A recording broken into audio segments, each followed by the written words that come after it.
ನಿಮಿಷಕ್ಕೆ ಒಂದು ರೇಪ್ ಆಗ್ತಾ ಇದೆ ಅಂತ NCBR ಡಾಟಾ ತೋರಿಸ್ತಾ ಇದೆ. ಇದರ ಮೇಲೆ Kalpataru institute of technology information science ಶಾಖೆ ವತಿಯಿಂದ ಒಂದು ಕಿರು ನಾಟಕವನ್ನು ಹಮ್ಮಿಕೊಂಡಿದ್ದೀವಿ.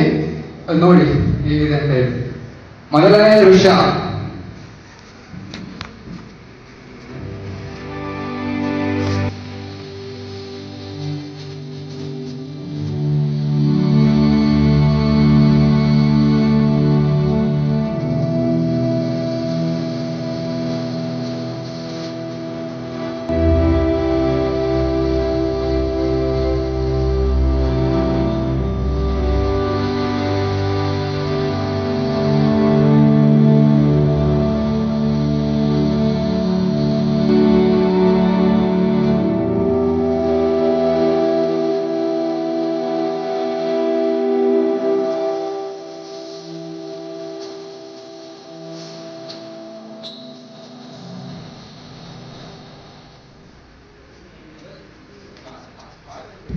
ಮೊದಲನೇ ದೃಶ್ಯದಲ್ಲಿ ಏನ್ ನೋಡಿದ್ರೆ ಅಂದ್ರೆ ಸುಮಾ ಅಂತಕ್ಕಂಥವ್ರು 2000 ಇಸ್ವಿಯಲ್ಲಿ ಇರ್ತಕ್ಕಂಥವ್ರು ದುರ್ಗಿಯನ್ನ ಹೆಸರು ಇಟ್ಕೊಂಡು ದೇವರನ್ನ ಪೂಜೆ ಮಾಡ್ತೀವಿ. ಅಂದ್ರೆ ಹೆಣ್ಣು ಹುಟ್ಟಿದ್ರೆ ಅದೇ ಹೆಣ್ಣನ್ನ ನಾವು ಸಾಯಿಸ್ತೀವಿ, ಭ್ರೂಣ ಹತ್ಯೆ ಕಾಣುತ್ತೆ.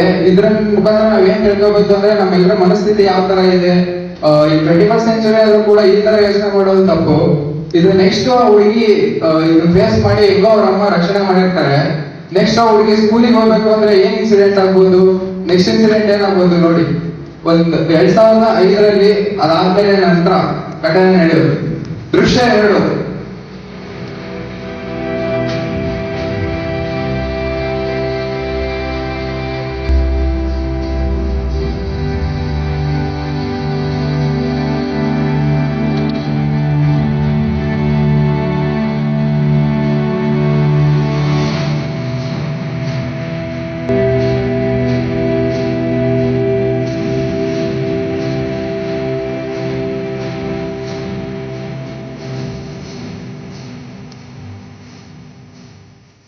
ಈ ದೃಶ್ಯದಲ್ಲಿ ಏನ್ ನೋಡಿದ್ರೆ ಅಂದ್ರೆ ಅವ್ರ ಮನೆಯಲ್ಲೇ ಸ್ವತಃ ಅವ್ರ ಪೇರೆಂಟ್ಸ್ ತರ ಮಗುಗೆ ಹಂಗಂದ್ರೆ ಹೊರಗಡೆ ಜನ ಹೆಂಗಂತ ತಿಳ್ಕೊಂತಾರೆ ಎಣ್ಣೆ ಬಗ್ಗೆ.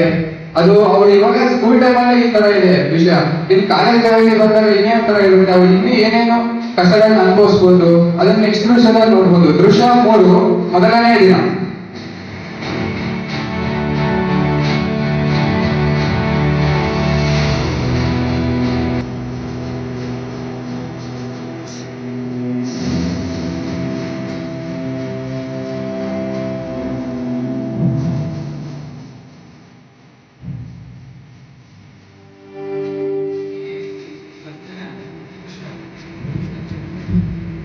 ದೃಶ್ಯ 2, ಎರಡನೇ ದಿನ.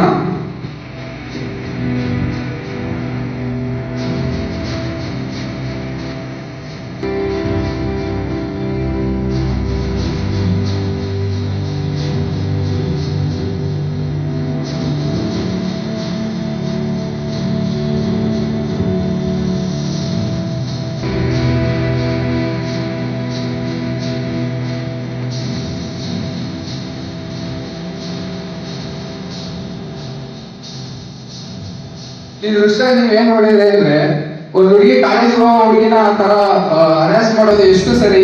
ಅದೇ ಜಾಗದಲ್ಲಿ ನಮ್ಮ ಅಕ್ಕ ತಂಗಿನೋ ನಾವು ಪ್ರೀತಿಸೋ ವ್ಯಕ್ತಿ ಇದ್ರೆ ನಾವು ಅದಕ್ಕೆ ಯಾವ ತರ ರಿಯಾಕ್ಟ್ ಮಾಡ್ತೀವಿ ಅದನ್ನೆಲ್ಲರೂ ತಿಳ್ಕೊಬರ್ತಾನೆ.